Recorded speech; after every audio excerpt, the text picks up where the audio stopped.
things I'm hearing about Lula are quite concerning. This isn't just a bad guy. This is a really bad guy. Explain how bad this is. Very bad. He was convicted for 12 years in federal prison in Brazil.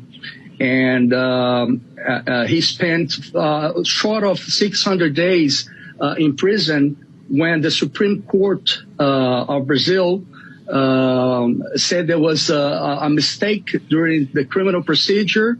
They didn't acquit him, but they said there was a mistake and he had to be released from jail. And so now he could run for being president, and he won to become the next president of Brazil. And wasn't he, if I understood correctly, wasn't he in prison on election fraud charges? He was actually in prison for corruption, for billions of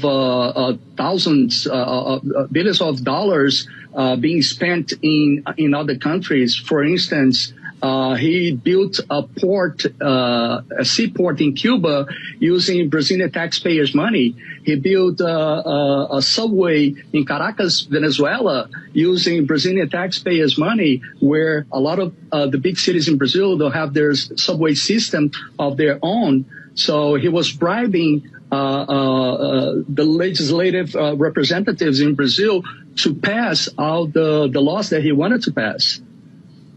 And my understanding was, too, that the prison population that Bolsonaro is largely responsible for to try to straighten out the country, am I telling this right, that they were allowed to vote also in this election?